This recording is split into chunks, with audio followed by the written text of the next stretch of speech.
अच्छा, तो आज हम इंटरनेट के उस जादू को समझने की कोशिश करेंगे जो हमारे डिजिटल पैगामात को फलक झपकते ही दुनिया के एक कोने से दूसरे कोने तक पहुंचा देता है। चलें देखते हैं कि ये सब असल में काम कैसे करता है। कभी सोचा है कि एक छोटा सा टेक्स्ट मैसेज एक फ़ोन से निकलकर हज़ारों मील दूर किसी दूसरे फ़ोन तक सिर्फ चंद सेकंड्स में कैसे पहुंच जाता है? ये बज़ाहिर तो बहुत आसान लगता है, लेकिन इसके पीछे एक बहुत ही ज़बरदस्त और मुनज़्ज़म निज़ाम काम कर रहा है। इस पूरे अमल को ना एक टीम की तरह समझें, जो एक डब्बे को एक लाइन में खड़े होकर एक दूसरे को पास कर रही है और हर शख्स का सिर्फ एक मखसूस काम है। नेटवर्किंग मॉडल्स भी बिल्कुल इसी असूल पर काम करते हैं, जहां डेटा को स्टेप बाय स्टेप उसकी मंजिल तक पहुंचाया जाता है। तो सबसे पहले बात करते हैं OSI मॉडल की। इसे आप नेटवर्क कम्युनिकेशन का एक नजरियाती खाका या एक ब्लूप्रिंट समझ सकते हैं। ये एक किस्म का आइडियल है कि चीजें कैसे काम करनी चाहिए। OSI मॉडल में कुल 7 लेयर्स होती हैं। हम एक मैसेज का सफ़र देखेंगे, बिल्कुल ऊपर से नीचे की तरफ। ये सफ़र होस्ट लेयर से शुरू होता है, यानी वो लेयर्स जो आपके कंप्यूटर या फ़ोन के अंदर काम करती हैं। तो हमारा सफ़र शुरू होता है 7वीं लेयर से, एप्लीकेशन लेयर। ये वो लेयर है जिससे हमारा और आपका वास्ता पड़ता है, जैसे वेब ब्राउज़र, कोई चैट ऐप या ईमेल। जब हम कोई मैसेज टाइप करते हैं तो डेटा असल में यहीं बनता है। इससे ठीक नीचे है छठी लेयर, यानी प्रेजेंटेशन लेयर। ये लेयर एक मुतरजिम यानी ट्रांसलेटर और एक गार्ड की तरह है।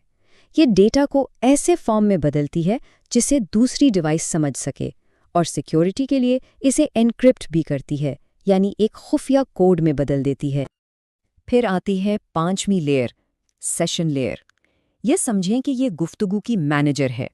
ये 2 डिवाइसेस के बीच में राब्ता बनाती है और उसे कायम रखती है, बिल्कुल एक वीडियो कॉल की तरह, जहां कनेक्शन को मुसलसल एक्टिव रखना पड़ता है।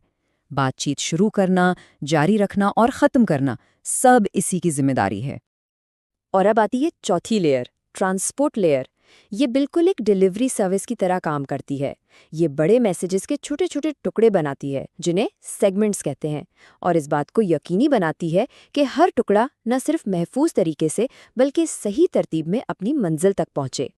यहाँ से मीडिया लेयर्स का सफ़र शुरू होता है। तीसरी लेयर यानी नेटवर्क लेयर हमारे डेटा के लिफाफे पर भेजने वाले और वसूल करने वाले दोनों का IP एड्रेस लिखती है।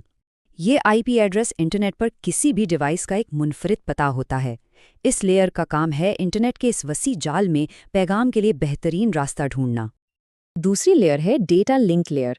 ये एक मकामी डाकिया है। ये डेटा को एक डिवाइस से उसके बिल्कुल करीबी डिवाइस तक पहुंचाती है, जैसे आपके कंप्यूटर से आपके घर के राउटर तक। इस काम के लिए ये मैक एड्रेस का इस्तेमाल करती है, जो हर डिवाइस का एक फिजिकल हार्डवेयर एड्रेस होता है जो कभी नहीं बदलता। और आखिर में हम पहुंचते हैं पहली लेयर यानी फिजिकल लेयर पर। ये वो मुकाम है जहां हमारा डिजिटल डेटा हकीकी दुनिया में कदम रखता है। ये वंस और ज़ीरोज़ के बिट्स को बिजली के सिग्नल्स, रोशनी की लहरों या फिर रेडियो वेव्स में बदलकर तारों, फाइबर ऑप्टिक्स या वाईफाई के जरिए आगे भेज देती है। हर लेयर पर डेटा को इस तरह से पैक करने के अमल को एनकैप्सुलेशन कहते हैं।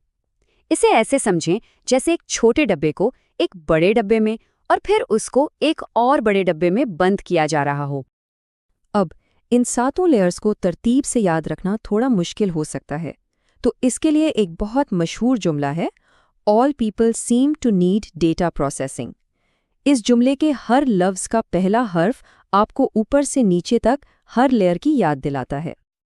तो वो तो था OSI मॉडल, जो एक बेहतरीन नजरियाती फ्रेमवर्क है, लेकिन असल दुनिया में जिस मॉडल पर हमारा इंटरनेट चलता है वो है TCP/IP मॉडल।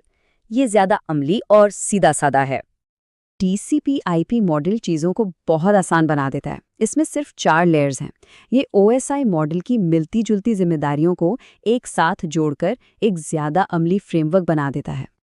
और TCP/IP की इन 4 लेयर्स को याद रखने के लिए भी एक आसान सा जुमला है, ऑल टाइगर्स इन नेपाल, यानी एप्लीकेशन, ट्रांसपोर्ट, इंटरनेट और नेटवर्क एक्सेस। तो अब ये देखते हैं कि ये दोनों मॉडल्स आखिर एक दूसरे से जुड़े कैसे हुए। चलें इनका मवाजना करते हैं ताकि पूरी तस्वीर वाज़ेह हो जाए। यहाँ सबसे दिलचस्प बात ये है कि TCP/IP मॉडल कैसे OSI की लेयर्स को इकट्ठा करता है। देखें, ये ऊपर की तीनों लेयर्स एप्लीकेशन, प्रेजेंटेशन और सेशन को मिला के एक ही एप्लीकेशन लेयर बना देता है, और इसी तरह नीचे की 2 लेयर्स डेटा लिंक और फिजिकल को मिला के एक नेटवर्क एक्सेस लेयर बना देता है।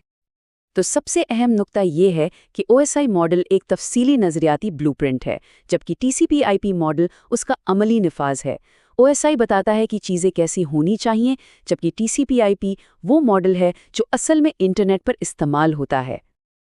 अच्छा, आखिर में ये सवाल आता है कि भाई हमारी रोज़मर्रा की ज़िंदगी में इन मॉडल्स को समझने की ज़रूरत ही क्या है?